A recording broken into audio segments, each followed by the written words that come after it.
Well now. Hello.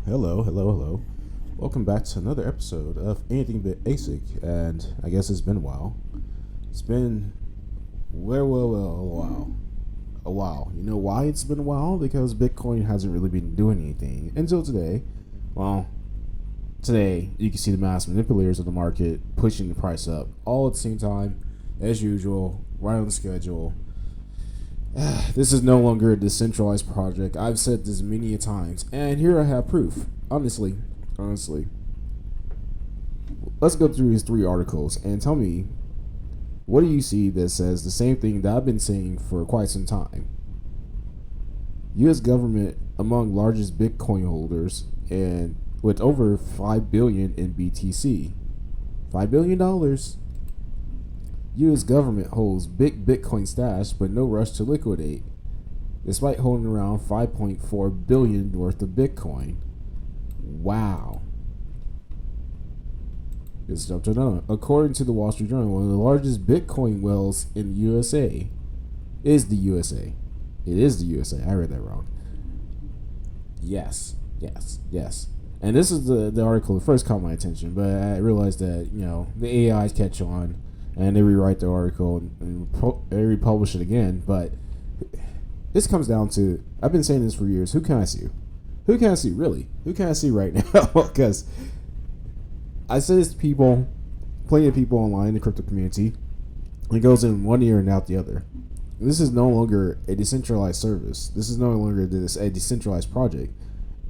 The government, through seizures, through the fact that Bitcoin miners have to sell their Bitcoin for electricity in fiat, have given the government, the U.S. government, most of the Bitcoin. Now, does the U.S. government want the Bitcoin? Probably not. But if they could starve, they can print their infinite money and sell you a service and effectively starve out their competition, well, they're going to do it. So, let's read through a couple of these articles. I can get through them pretty fast, but they're pretty much all going to say the same thing. But I'm just going to reiterate it since it goes into one ear and out of the other of most crypto viewers out here. U.S. government among the largest Bitcoin holders with over $5 billion in BTC report. The $5 billion estimation is based on 3 major seizures linked to Bitfinex hacks and Silk Road, meaning that the actual holdings could be much larger. The United States government has become one of the largest Bitcoin holders with over 200,000 BTC worth more than $5 billion, despite selling a few thousand BTC worth millions earlier this year. According to the data analysts based on public filings, crypto firm 21.co estimated that the U.S. government still holds 194,188 BTC, estimated to be worth $5.3 billion. The firm noted that in its analysis that these are lower bound estimations of the U.S. government holdings based on publicly available information. U.S. government Bitcoin holdings, source Dune. The analysts tracked the Bitcoin movement of the U.S. government wallets associated with 3 largest BTC seizures since 2020, namely the Silk Road seizure of 69,369 BTC. That's a lot of powers of 3. 333. That's a lot of powers of 3 right there. In November 2020, the Bitfinex hack seizure of 94,643 BTC in January 2020, and the James Zong seizure of 51,326 BTC in March of 2022. The government Bitcoin stash is kept primarily offline in encrypted storage devices known as hardware wallets, kept under the Justice Department and the Internal Revenue Service. The IRS has your Bitcoin. The U.S. government made 2 significant seizures in 2022. Seized assets do not instantly belong to the government. The U.S. Marshal Service, the principal agency charged with selling seized property, only receives possession of the Bitcoin after the court issues a definite forfeiture judgment. I'm pretty sure it's theirs. It's their keys. It's their wallets. This is how crypto works. The U.S. government also sells a portion of the seized Bitcoin from time to time through an auction system based on court liquidation orders. The most notable government auction dates back to 2014 when billionaire Tim Draper bought 30,000 BTC from U.S. government auctions in 2014. You shouldn't buy spooked BTC. I'm just saying, you shouldn't buy spooked BTC. However, in recent years, the U.S. government has turned to crypto exchanges to sell seized Bitcoin over public auctions. One such sale came in March earlier this year when the government sold 9,118 BTC on Coinbase as confirmed through a public filing. Coinbase is in with the government. They're in with the govs. They're in with the glowies. If you didn't know. Collect this article as MT preserved this moment in history to show our support in independent journalism in the crypto space. I don't know if you collect this as MT. That's pretty cool. I didn't know that. So there you have it, guys. BTC is in the hands of the government. I'll just read through this one real quick. U.S. government holds Bitcoin stash, but no rush to liquidate. They just said in this other article they were liquidating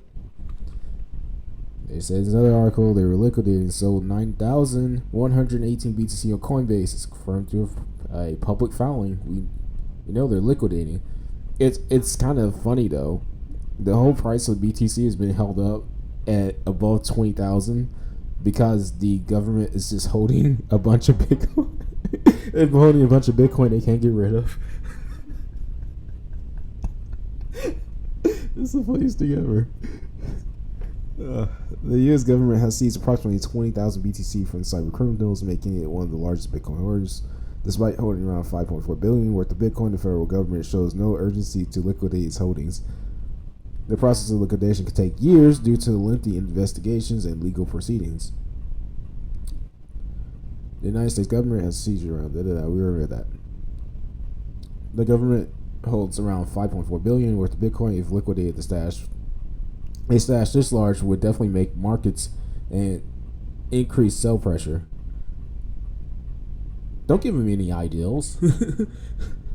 No urgency to sell. On October 15th, the Wall Street Journal delved into the government Bitcoin's holdings. It noted that the U.S. had been notoriously slow to convert its stash of Bitcoin into dollars. Moreover, it doesn't appear to be intentionally holding for higher prices. It noted, of course not. The big pile of Bitcoin is more of a byproduct of lengthy legal process than strategic planning. Execute this order. Executive Director of the IRS Cyber and Forensic Service Section, Gerard Koopman, said, "We don't play the market. We basically are set by the timing in our processes." It'd be interesting to know the timing of their processes for when Bitcoin actually, is going to drop as a trader. The BTC is kept offline in hardware wallets controlled by agencies like the Department of Justice and IRS. Moreover, it can take years for the initial seizure to liquidation due to lengthy investigations and legal proceedings. This has sometimes allowed the government to benefit from Bitcoin's price appreciation. Sometimes. They didn't work for that Bitcoin. They didn't mine it. They're benefiting all the time. One case concludes that the Marshal Service liquidates the Bitcoin and distributes proceeds to victims to cover investigative expenses. Aerial liquidations were done. Wait. So the U.S. Marshals getting paid in Bitcoin? Nice. Aerial liquidations were done via auction, but now exchanges like Coinbase are used. The Marshal Service spreads out sales to avoid market impact. Sure they do. Professors computer science in Carnegie Mellon University, Nicholas Christian, commented the government moves generally very slow to dispose of those assets because they've got to do a ton of due diligence. The cases are often complicated and there is a lot of red tape. In recent sale in March, the government sold 9,800 161 BTC via Coinbase, according to the government spokesperson. Our goal is to dispose of the assets in a timely manner at a fair price, fair market value. What was Bitcoin looking like in March? I think it was a lot higher than what it was now. Anyways, the government stated moving BTC around again in July, as reported by Being Crypto, Uncle Sam's Big Bitcoin Stash. According to 21 Co., parent company, 21 shares, the U.S. government has seized at least 215,000 BTC since 2020. It has tracked 3 seizures since 2020 on a Dune Analytics page. The November 2020 Silk Road seizure was 6. Okay, I'm not going to read this. We already went through these numbers. It means that this overall stash could be much more than 180 BTC that 21 Co has counted and tracked. So 21 Co is the new ellipsis and it's tracking the government. That's kind of weird. This is a turnaround. I guess they had nothing else to do since nobody's really trading or doing anything else besides the government. All in all, it's unlikely that the entire tranche of BTC will ever be liquidated and at the same time causing the market crash. Okay. Like I said, don't give me any ideas. You could. Let's read the Wall Street Journal, copy and paste, because you didn't get it the first time. According to the Wall Street Journal, one of the largest Bitcoin whales is the USA, according to... When we look at the source of BTC, it appears that Bitcoin in questions were seized as a result of the U.S. government's efforts for cybercrimes and illegal online activities. It was stated that at this point, BTC are mostly held in hardware wallets controlled by the U.S. Department of Treasury, IRS, and other institutions. Yeah, pretty much the AI just copied and pasted this to the other articles. It's like we're reading the same thing over and over. Oh my god. This is journalism. The Wall Street Journal, owned by Amazon, by the way, stated that the total amount of BTC held by the U.S. government is probably larger than publicly disclosed. However, how is the U.S. government selling bitcoins? The U.S. government approach towards seized bitcoins differ from the approach towards other seized assets. Accordingly, when the government agency in the USA seizes a cryptocurrency, this asset does not immediately become property of the government. It is only after the court issues a final seizure order does the government take ownership of the seized cryptocurrency and turn it over to the U.S. Marshal Service, the agency responsible for selling the seized assets. At this point, the legal process required for the U.S. government to convert the seized bitcoins into cash may take years.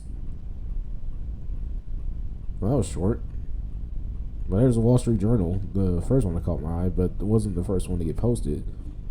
But here we are with the AI, just, spam rewriting for different institutions, installments.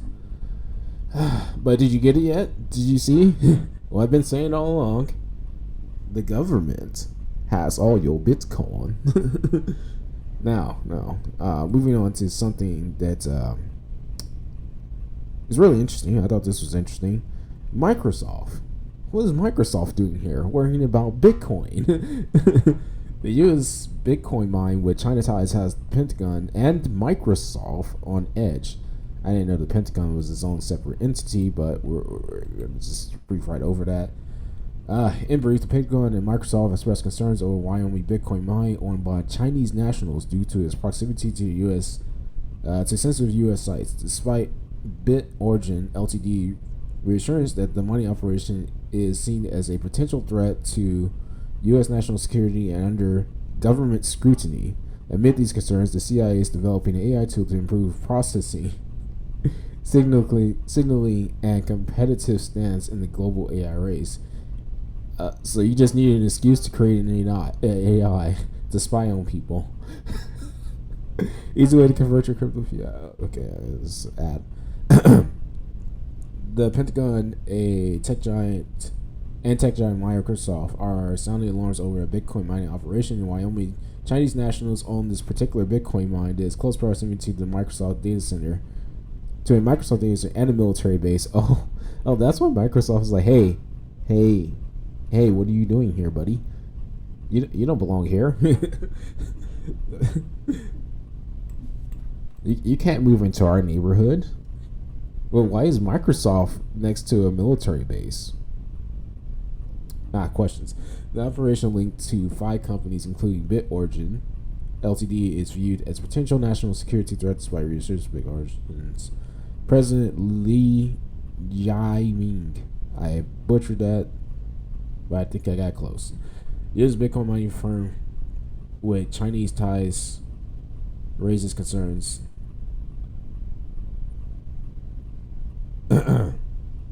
According to the New York Times, okay, here's the real issues. According to the New York Times, Pentagon officials and Microsoft are concerned that the strategic location could enable the Chinese government to pursue full spectral intelligence collections operations, targeting the data center and the Francis E. Warner Air Force Base, which houses intercontinental ballistic missiles. The crypto mine first came under the U.S. government scrutiny when a Microsoft team flagged it to the Committee on Foreign Investment in August 2022. Microsoft said it has no direct indications of malicious activities by this entity. However, pending further discovery, we suggested the possibility that the computing power of an industrial crypto mining operation proves significant threat vectors. China banned the practice of Bitcoin mining within its borders in 2021. This pushed crypto businesses to establish themselves elsewhere, including the U.S. China's Bitcoin crackdown shifts the mining landscape. China, U.S., Russia, Kazakhstan. The Times identify mines in 12 states owned by Chinese nationals. Some were tied to the Chinese government, others without, and some untraceable. The Cheyenne, Wyoming center linked to BitOrigin Ltd. is one such mine. Why is it linked to BitOrigin? Liam Jimeng insisted that the location choice was purely for business reasons, stating that even though we are a Microsoft neighbor and a couple of miles from the base, without power, it is nothing. The business cannot succeed. He claimed that the mine was situated there due to the local utility company's willingness to work with BitOrigin. Well, there you go. It was just a matter of business, man. That's what it is. You got cheap electricity, they will show up. Speaking of mining Bitcoin, let's get into the mining article. Mining BTC is harder than ever. 5 things to know in Bitcoin this week. Bitcoin wells up to near 28,000, ahead of jump to a new BTC mining difficulty recorded as billionaire investor Ray Dalio conjures a chilling thought of World War III. I'm not going to talk about the World War III part. I'm just going to talk about Bitcoin. Starts a new week firmly back in the October spirit as the weekly closes give way to a classic short squeeze. In return, the classic BTC price volatility of the kind seen earlier in the month, the largest cryptocurrency is tracking at $28,000 ahead of the first Wall Street Open. While still an established trading range, Bitcoin is keeping traders on their toes, with both longs and shorts getting caught out by short-term spot price moves and liquidations are mounting. Sentiment is fluctuating in step with these moves, heading towards the top of the range. Bitcoin sees a flurry of bullish projections, with these replaced by fear and foreboding with the downside enters. Well-known market commentators thus remain cautious even as October, traditionally Bitcoin's best performing month, plays out.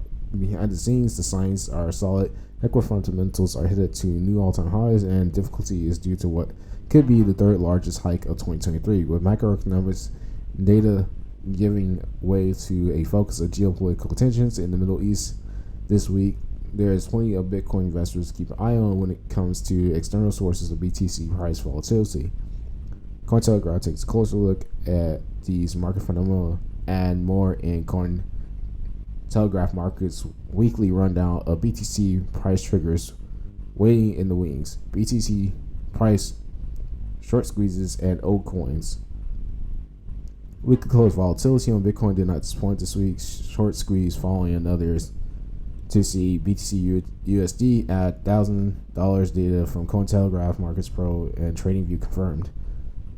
The climate headed into the first Wall Street Open is slightly different from that over the weekend and before, where the downside characterized the landscape and problematic macroeconomic reports from the United States. Now optimistic returning with Michael Van de Poppe, founder, CEO of M in Trading, calling the trip to multi-day highs of $27,975 a great move. Dips are for buying. Most optimal entry would be 27,300. He told X, formerly Twitter, subscribers in part of the day's commentary, and DePope predicted the continuation of the uptrend, covering the impetus behind the latest actions. Monitor resource CoinGlass noted liquidations of monster BTC positions at 450,000. A large number of shorts have been liquidated, and it concluded alongside liquidation heat map for BTC USDT perpetual swaps on the largest global exchange, Binance. Let's see. It has nothing to do with mining.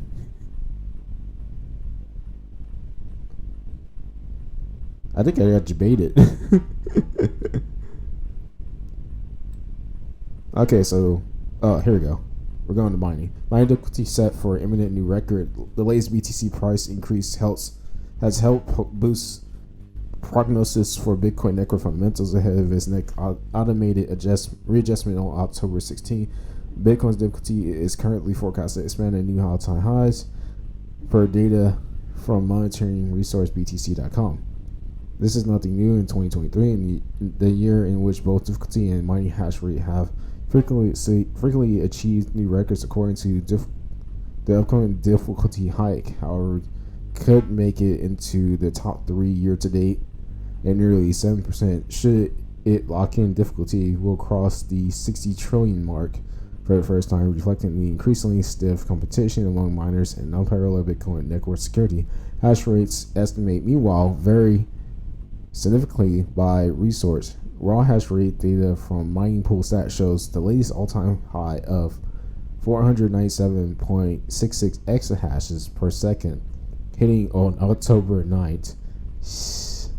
The high difficulty combined with comparatively modest BTC price levels inevitably opens questions over mine profitability, which expends running ever higher per Bitcoin. Concerns periodically appear over how incentivized miners are to continue.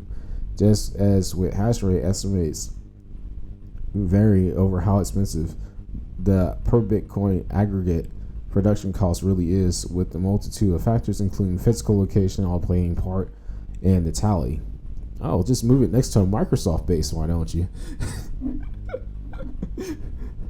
As Cointelegraph reported, next year, block subsidy happening will additionally cut the amount of BTC received per unmined block by 50%. I think price is okay for miners at the moment, but come having increased difficulty needs to increase rapidly. James Stratton research that data analysts and crypto inserts from CryptoSlate wrote in part of X commentary last week. Man. That was a lot of words. The difficulty is going up because mining hardware is getting more efficient and more people are buying mining hardware and trading out their old stuff. So the old stuff should be flooding the market, but we don't see that. And